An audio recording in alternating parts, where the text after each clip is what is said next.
My name is Judy Campbell, and this is video number 2 for demonstration 5 in Psychology 4476. And in this demonstration video, Tatiana is going to be filling the role of a client with some disruptive behavior, specifically hitting as a means of getting out of tasks that she doesn't like to do. And my son Levi is just simply going to be, at one point he's going to be acting as a model for his sister on the proper way to ask for a break rather than hitting. Some of the things that you're not going to see in this video, some of the procedures that I've set up to try to counter her disruptive behavior, is I tried to set up the environment to be as calm and non-stressful for her as I could. Something that would encourage her to pay more attention to her work and not get so easily distracted wanting to do other activities. I've put some games up so that she's not starting to think about the games and wanting to play the games rather than doing her work. I have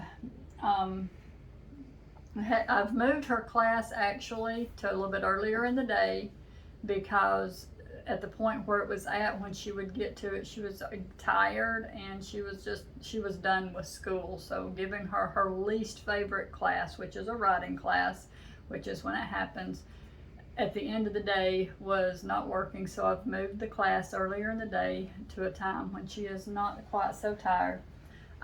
She has some fairly strong verbal skills, so I am going to be giving her verbal instructions for what I expect her to do.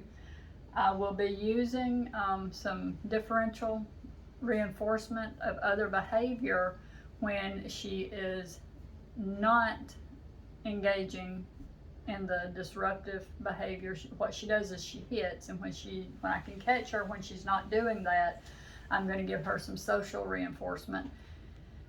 And when I see her giving me clues, when I see her giving me signs that she's needing a break, she's getting tired, she's getting frustrated, she's getting bored, she's getting whatever, she's just giving me those signs that she's needing a break, instead of allowing her to work on to the point where she starts hitting to escape her task, I'm going to use that time, that establishing operation, to teach her to mand for a break. And let's see how it goes. Okay, in this segment of the video, you're going to see the first strategy, the first two strategies actually, which is I'm going to give them some verbal instruction.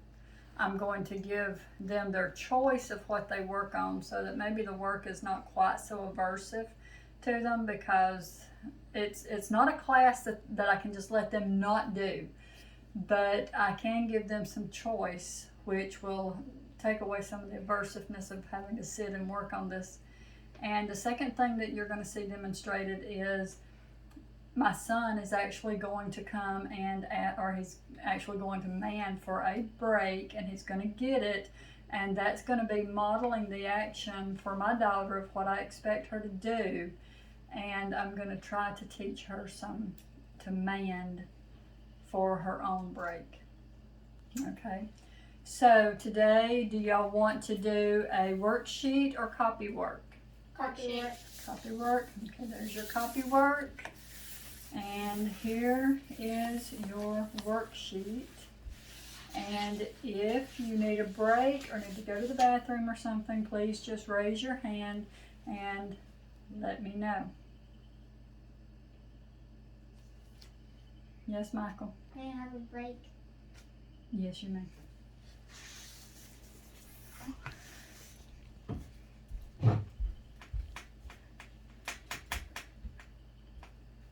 Tatiana, say break.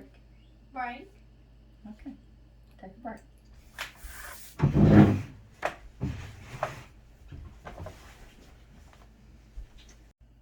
Okay, in this segment of the video, what you're going to see is, as she continues to work on her worksheet, approximately every 10 seconds, I am going to reinforce her for continuing to work like she's supposed to be, and for not hitting.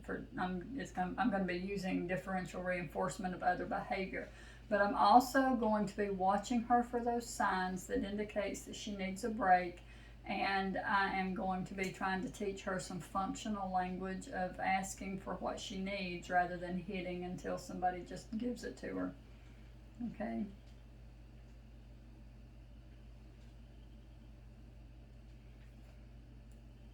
Time to work on your worksheet. Very good working on your worksheet.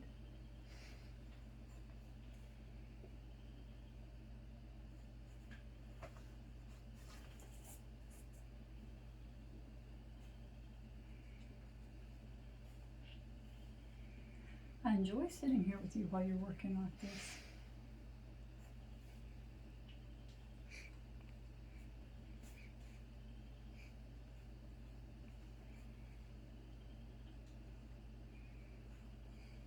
Excellent work. You're doing great. Okay, in this segment of the video, you are going to see what I do whenever I miss her cue and I've missed my opportunity to teach her some functional language because I've missed her cue that she's ready for a break. And because I missed that cue, she is going to hit me, and I'm going to have to correct her behavior, but I'm also going to have to, I'm going to give her a lower level of reinforcement than what I was giving her when she was working so cooperatively and quietly. I'm not going to get too aversive in my punishment or my treatment of her. I'm going to give her as little response as I possibly can. I'm going to redirect her back to the tasks she is supposed to be doing. And after a few seconds, I'm going to reinforce her for doing her work. And then I'm going to prompt her to ask for the break that she is apparently needing, or she wouldn't have hit me.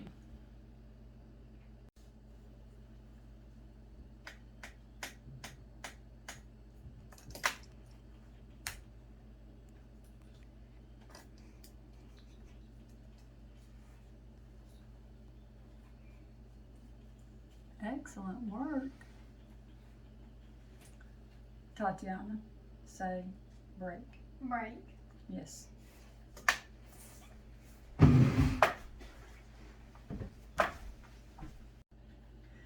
Okay, teaching her to work without hitting and teaching her to ask for a break rather than hitting is not something that would happen quickly. It would take a lot of patience and consistency, but she did begin to stretch out the time between reinforcements, and she's working for longer and longer periods of time. And I would just keep going forward with this and till I got her so that she would work her entire class period, and I would probably shorten the class period, at least in the beginning, so that I could give her really big reinforcer for completing her entire class without hitting.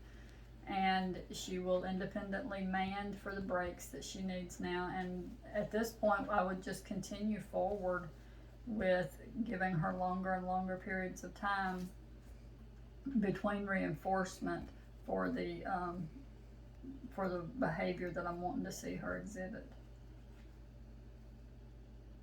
Break. Yes.